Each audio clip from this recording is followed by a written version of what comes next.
Good afternoon or evening, friends. This is Dennis. It is 5:36 p.m. on Monday, July 14th. Hope everybody's doing well. It's been a hot day here in Atlanta. Sunny, though, really nice. And I hope wherever you are safe and you're comfortable and things are going well for you. We're going to start off this time as we start off every time that we get together with some box breathing. It's a great way to allow ourselves to kind of reset and allow ourselves to be as present as we possibly can. And so I first off do a body scan from above the head of from right above your head to down below the soles of your feet, and just kind of see where you're holding tension. Is it in my forehead? Am I holding it in my jaws and my shoulders? Scan all the way down to the soles of your feet.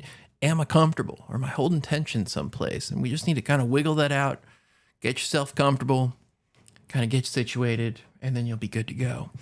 When we're breathing, we're going to breathe in through our nose if you're able. Breathe out through your mouth. You want to breathe in with kind of envisioning the sense of calm, a sense of peace. And as you breathe out, you're letting go of all your worries, all your anxieties, all those things that pull us out of the here and now. And we just kind of send those things on their way, all right? And so I direct everybody to pay attention to your breathing as we begin.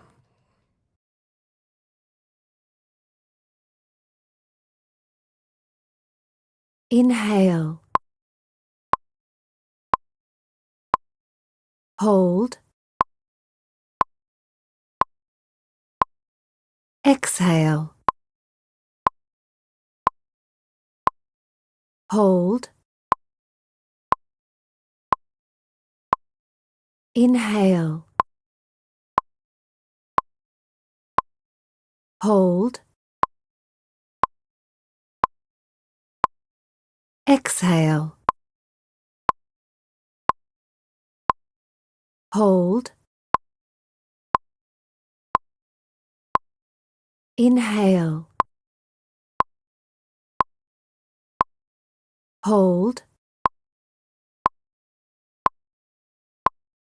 Exhale. Hold. Inhale. Hold. Exhale. Hold. Inhale. Hold. Exhale. Hold. Finished. All right, friends, and we resume our regular breathing. Hopefully, everybody's feeling a little bit more calm than when we began that breathing. If not, start over. Hopefully, you do feel a noticeable difference. And this is something that you could do at any point in your day, wherever you are. Just kind of stop yourself, pull yourself out of whatever it is that you're doing. Go take a moment and breathe. Maybe, excuse yourself to take a phone call, whatever the case may be. And if you need the privacy, you can put your phone right up to your ear and do it that way. It's a lot easier way to kind of just step aside and kind of allow yourself to be present so that you don't have to be reacting if you feel like you need to just kind of calm down and receive whatever's going on around you. There is plenty that's going on around us that is anxiety inducing, and that can be profoundly challenging, especially for those who have a sensitive heart and you have care of our fellow brothers and sisters. There's a lot going on right now that is scary, that is challenging. And I kind of want to disassemble a lot of the thinking that's taking place and just kind of, for a moment, allow ourselves to recognize a lot of what's being said and what's been done. We are all part of creation. Every single bit of who we are is part of creation. Now, that is the best of us and the worst of us. Okay? But what has happened and what has always been the case, at least in the last, 200-300 years in American society, is this idea of better than. Since the inception of America as a country, there has always been this better than mentality at every step of the way. We came to a country that already had inhabitants. And this is the indigenous people of the United States, the American Indians. And this is a number of different tribes who had their own traditions and their own way of life. And we inflicted ourselves upon them and looked at their way of life as if it was, and the word used oftentimes was savage, which meaning uncivilized.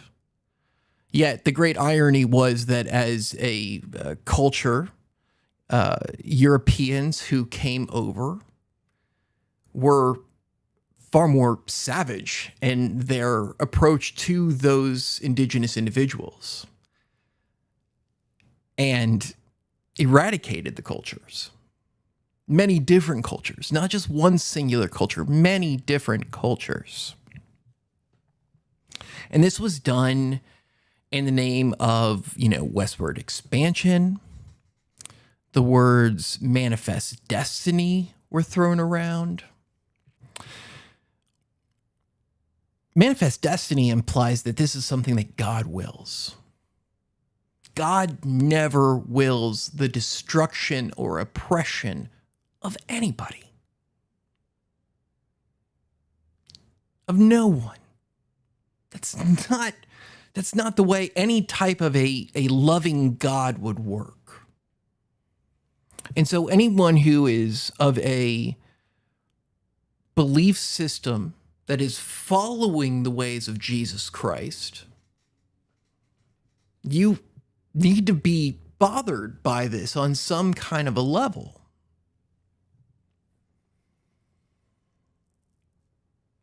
In today's society, what we are doing is trying to impose a cultural image upon all of America. And the danger in that is losing the beauty and diversity that our country stands for. The danger in that is the destruction of families. The danger in that is endless. But what's the greater atrocity at play here is that there are so many people who think that this is a Christian way of being, and it is anything but that. This idea of God wanting people to be thrown in jail is absurd. This idea of God wanting families to be separated is insane. We now have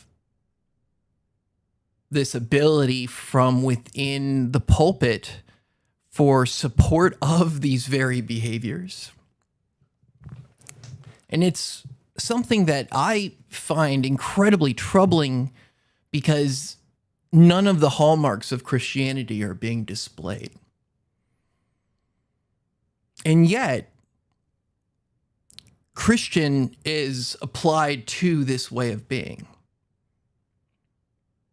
Now, this is something that I have always struggled with, and this is something that I've alluded to. And I was talking about this in a previous discussion. You know, when someone is in fact a baptized Christian, their first entity is they're a Christian, which puts us united with every single one of our siblings, no matter where we are in the world.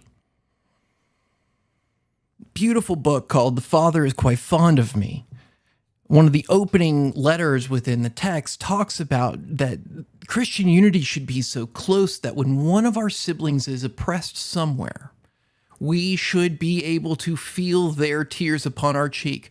So when our siblings in Palestine are in fact being oppressed, we should in fact feel that same tear upon our own cheek, meaning that we are supposed to be united with the oppressed, with the downtrodden, with those who are being taken advantage of, exploited in any kind of way.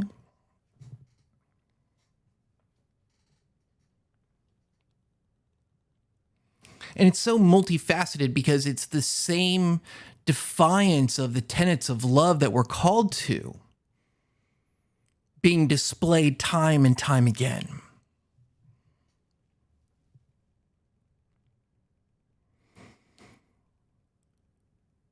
How, as a people of belief, do you counter what it is that we see?